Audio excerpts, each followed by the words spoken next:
A'udzubillahi minasyaitonirrajim. Bismillahirrahmanirrahim. Teman-teman, kali ini saya memiliki pembahasan yang cukup nyentrik, yang dimana akhir-akhir ini tersebar beberapa video viral dari kaum-kaum sufi, orang-orang yang sok sufi sebenarnya. Tidak semua sufi seperti itu, tetapi rata-rata yang seperti itu adalah sufi. Ya, rata-rata yang seperti itu sufi, tapi sufi yang sok-sok sufi lah begitu. Dan di sini teman-teman, mereka itu selain mengadakan sesuatu yang aneh, mereka juga berimprovisasi di dalam beribadah. Saya cukup kaget sebenarnya, heran. Selain ada orang-orang yang memfatwakan tentang sholat tafassahu fil majalis yang kemarin viral itu, masalah Panji Gumilang, sholat saf-saf, ya, jarak lebih 1 meter itu ya, perempuan ada di depan. Keren memang. Dan akhirnya apa? Dipenjara orangnya. Dan sekarang ada lagi viral orang-orang sholat yang dimana sholatnya tuh aneh nyeleneh. Bukan cuma aneh nyeleneh, mereka berjemaah, tapi caranya tidak lazim teman-teman. Ya, sungguh-sungguh tidak lazim. Saya heran. Kenapa di Indonesia tuh semakin banyak orang-orang improvisasi di dalam beribadah. Bikin-bikin sendiri cara-caranya. Sudah dicontohkan sama Nabi Muhammad, kalau kalian ingin sholat, pakailah pakaian yang rapi, menggunakan wewangian, bersiwak, tidak boleh memejamkan mata, makruh memejamkan mata, harus melihat tempat sujud, tumak nina, dan lain sebagainya. Banyak sudah rambu-rambu di dalam melaksanakan sholat, tetapi orang-orang sekarang banyak yang improvisasi. Seolah-olah ajaran Nabi Muhammad tuh masih kurang. Untuk khusyuk itu ajaran Nabi masih kurang. Jadi mereka improv dalam sholat. Na'udzubillahi min dzalik. Baik, tidak perlu panjang lebar, biar saya gak ngalur ngidul di awal. Kita simak dulu seperti apa videonya, agar kita tahu seperti apa keanehan itu. Ya Allah. Ya. Gimana ini? Ya. Ajaran sufi sangat nyata menyesatkan umat muslim. Ya, sufi-sufi yang begini yang membuat citra tasawuf itu rusak, teman-teman. Kalau tasawuf yang membuat kita itu semakin dekat dengan Allah, zuhud, wara, semakin istiqomah, ya itu benar. Tapi kalau seperti ini apa-apaan? Ini model apa? Ini yang saya sebutkan di awal tadi, ya. Ini yang saya sebutkan tadi di awal. Kalau kita itu di dalam sholat, jangankan nutup muka pakai kain. Sekalian pakai ninja itu, ya, ninja terus kacamata hitam tutup lagi. Atraksi sekalian, ya. Allahu Akbar. Sholat pakai tudung. Ini apa-apaan? Mau kemana ini sebenarnya? Sedangkan kita dalam sholat saja memejamkan mata itu makruh. Bagaimana lagi dengan menutup mata? Menutup wajah. Bukan lagi makruh itu jatuhnya. Menyimpang. Saya tidak tahu kenapa di Indonesia itu semakin banyak aliran-aliran seperti ini berkembang biak. Berkembang biak, ya. Karena mereka ini meyakini kalau ibadah-ibadah yang selama ini diajarkan oleh Nabi Muhammad SAW itu masih kurang. Jadi mereka harus improv. Gini loh cara sholat loh. Pakai tudung loh. Pakai ini loh. Begini caranya loh. Ada yang sholat begini, ada yang sholat begitu. Ada yang nggak sholat sama sekali. Ada. Yang penting kita ingat Allah katanya. Zikir di mana-mana itu katanya ingat Allah.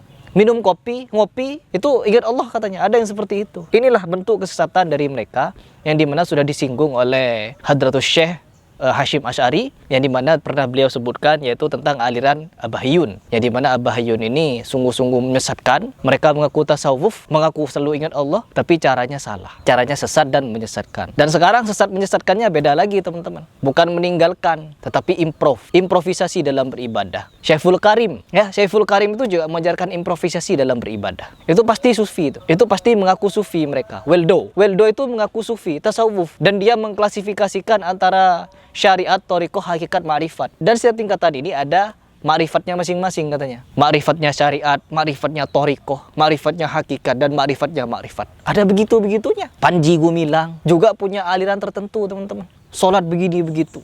Perkataan Nabi, perkataan Allah, perkataan Allah, perkataan Nabi. Begitu. Jadi apa? Mengucapkan qala Rasulullah SAW fil Qur'anil Karim. Rasulullah SAW berkata di dalam Al-Quran. Lalu mengajarkan sholat-sholat yang tidak wajar. Improvisasi dari yang sebenarnya. Dan ini kan tidak dapat diterima, teman-teman. Dalilnya agak jelas. Tafassahu fil majalis katanya. Sedangkan dalil itu bukan untuk berlapang-lapang di dalam sholat. Tetap dalam sholat Nabi Muhammad mengajarkan untuk rapat, lurus. Itu yang diajarkan Nabi. Oh enggak sekarang. Begini-begini. Terus kenyelenehan dan penyimpangan yang berikutnya. Kalau kita sholat menggunakan tudung seperti itu, menutupi wajah, sujudnya bagaimana? Sedangkan sujud itu harus meletakkan dahi dan hidung ke lantai. Tapi apa ini? Belum lagi kalau ada bahaya. Misalkan keyakinan seperti ini semakin berkembang. Ya, misalkan semakin berkembang, improvisasi semakin berkembang. Bukan cuma pakai tudung nantinya, pakai topeng.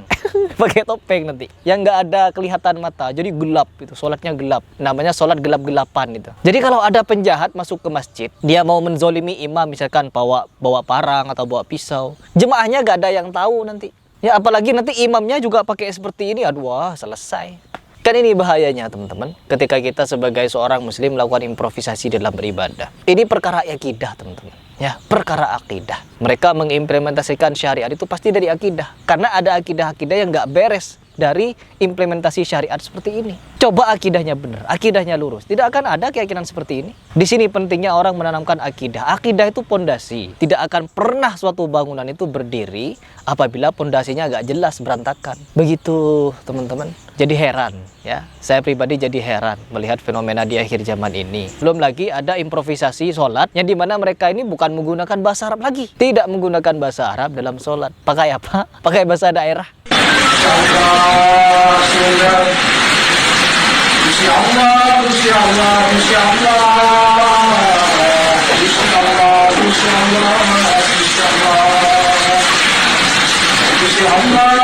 Apa ini? Hidup bagaimana nih? MUI dan Kementerian Agama Probolinggo mendapati warga yang secara turun-temurun menjalankan sholat menggunakan bahasa Jawa.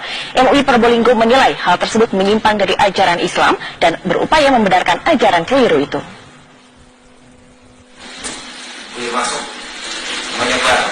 Majelis Ulama Indonesia, Kementerian Agama dan Polres Probolinggo bersama Kejaksaan Negeri Kraksaan hari Kamis menggelar pertemuan untuk bersama-sama menyaksikan cara Suratman menjalankan sholat.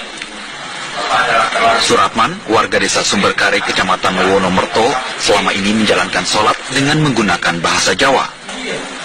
Menurutnya, ajaran ini dipraktekkan keluarga besarnya selama 3 generasi terakhir. Pakai bahasa sehari-hari, diterjemahkan sholatnya. Allah. Padahal Allah Subhanahu wa Ta'ala menurunkan Islam di Arab itu bukan tanpa sebab. Ya, memilih bangsa Arab ya untuk melahirkan nabi terakhir itu bukan tanpa sebab. Itu sudah ditentukan oleh Allah Subhanahu wa Ta'ala. Sampai-sampai Al-Qur'anul Karim ada yang berpendapat, misalkan seandainya Al-Qur'an ini turun dengan berbahasa Inggris, maka sangat kacau artinya. Seandainya Al-Qur'an turun dengan berbahasa apa gitu selain Arab, maka akan berantakan katanya. Jadi Allah sudah memilih bahasa Arab untuk menjadikan sebagai bahasa yang menulis segala firman-Nya sebagai firman terakhir. Dan tidak akan pernah turun lagi kitab setelah itu, yaitu Al-Quran berbahasa Arab. Begitu. Ya, sangat heran. Kalau saya sangat heran ini. Entah ini aliran apa, dari mana. Saya hanya ingin mengajak kalian berpikir. Ingin mengajak kalian merenung. Apakah iya ajaran Nabi Muhammad itu masih kurang? Tata cara sholatnya masih kurang. Sehingga kita harus improvisasi. Apakah iya begitu? Silahkan kalian berpikir. Atau kalau mungkin saya kurang informasi di sini, silahkan kalian tambah informasi di bawah. Komentar saja sesuai dengan pengetahuan kalian. Bagaimana, terus apa yang sebenarnya mereka lakukan dan mereka yakini. Kenapa harus sholat seperti ini? Begitu.